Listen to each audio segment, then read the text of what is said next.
Duel de pépites en approche au Rolex Paris Masters entre Yannick Sinner et Carlos Alcaraz. Alors, lequel va s'imposer? C'est ce que nous allons voir. Jingle. À tout juste 20 ans, Yannick Sinner connaît une saison 2021 excellente. 46 victoires, 20 défaites, avec 4 titres, Washington, Melbourne 250, Sofia et Anvers, ainsi qu'une finale en Masters 1000 à Miami perdu contre Hubert Hurkacz. Actuellement 9e au classement, il est en très bonne position pour participer aux ATP Finals. Néanmoins, il devra sécuriser sa place au Rolex Paris Masters, étant donné que derrière lui, on retrouve le Polonais à seulement 50 points. Sur dur, cette saison, il est sur une série de 36 victoires pour 11 défaites, et plus récemment, depuis son élimination à Indian Wells, il était sur une série de 7 victoires consécutives en indoor, étant donné qu'il s'était imposé à Anvers. Sur chacune de ses victoires, il s'était imposé en 2-7. Il avait concédé seulement 2 fois son service contre Rinderknecht et Ruud. Et le couac est arrivé en demi-finale à Vienne contre Frances Tiafoe où il mène 6-3, 5-2. Il va finir par s'incliner en 3-7 après un très mauvais jeu de service de sa part à l'Italien qui va totalement relancer son adversaire, et la grinta de l'Américain avec un profil un petit peu comme mon fils l'a totalement relancé derrière. Il a joué avec le public, notamment cette polémique qu'il y a eu entre les deux joueurs, et c'est bel et bien l'Américain qui a rallié la finale de Vienne où derrière il s'incline contre Alexander Zverev. Et c'est vrai que les bons résultats en indoor de l'Italien sont liés aux ajustements qu'il a opérés au service, notamment cet été où il est revenu sur sa position initiale, notamment par rapport à ses pieds où maintenant il est bien ancré au sol, où avant il avait un geste à la Karlovic Kyrgios où il rabattait un petit peu sa jambe vers l'avant, ce qui fait que là, en étant bien ancré au sol, tel un Roger Federer ou Pete Sampras au service, cela lui permet une meilleure transition du poids du corps, un mouvement beaucoup plus fluide, ce qui fait qu'il gagne quelques kilomètres/heure sur ses premières balles, et c'est surtout le positionnement de ses premières balles qui s'est grandement amélioré. Ses services sont ultra précis.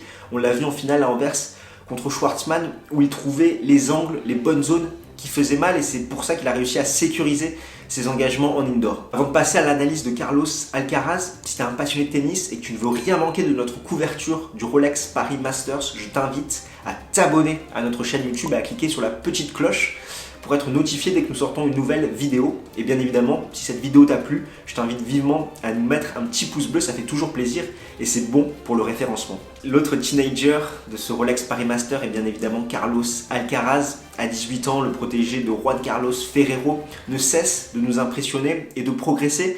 Après son premier titre en carrière à Umag, il a rallié les quarts de finale à l'US Open et il a montré de très belles choses à Vienne, avec notamment une victoire sur Matteo Berrettini, son deuxième top 10 en carrière après Stefanos Tsitsipas dans le Grand Chelem new-yorkais. C'est vrai qu'il a un style de jeu très agressif, il est également très mobile et on voit qu'il a vraiment de bonnes compétences athlétiques. Il me fait penser à un Nicolas Almagro avec le service en moins, même s'il continue de progresser dans ce compartiment du jeu là. C'est surtout côté revers où il a trouvé beaucoup plus de stabilité, comme on l'a vu contre l'Italien la semaine dernière, où il l'a écœuré totalement à la relance, où c'est vrai qu'il bégayait un petit peu Matteo Berrettini au service, pourtant c'est l'une de ses armes, mais l'Espagnol remettait tout en jeu et derrière, il a bien réussi à orienter le jeu sur le revers de son adversaire pour vraiment lui faire mal, faire ressortir ses lacunes, notamment ce premier set où il domine totalement son adversaire. Derrière, l'Italien va réussir à améliorer la qualité de son service pour faire 2 tie-breaks. Mais Carlitos nous a vraiment impressionné derrière, il s'incline en 2-7 contre Alexander Zverev, sans doute émoussé de son combat contre l'Italien. Pour son entrée en lice, rien n'a été simple étant donné qu'il a joué 3 heures contre Pierre Hugerbert, le Français avec son jeu peu orthodoxe, en ne donnant pas de rythme à son adversaire, a fait un petit peu dérailler le jeu à risque du jeune Espagnol, ce qui fait qu'il a commis beaucoup plus de fautes, ça a été beaucoup plus compliqué dans le jeu pour lui, sachant que Pierre Hugerbert avec son slice est monté au filet, il sert très bien.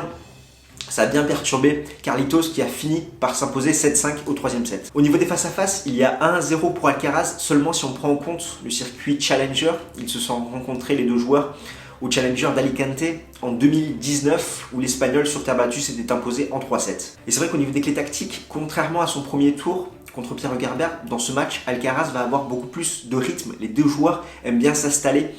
Du fond du court, on va avoir Yannick Sinner avec son revers qui peut faire mal à son adversaire. Il va l'installer dans cette diagonale jusqu'à ce qu'il se procure une balle courte pour derrière l'attaquer avec son coup droit.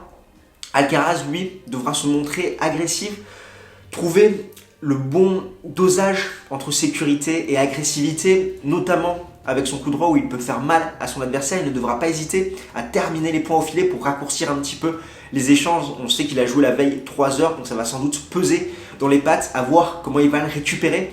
Au niveau du service, léger avantage pour Yannick Sinner qui a bien progressé, comme je te l'ai dit, même s'il ne met pas énormément d'ace, avec son placement, il fait mal.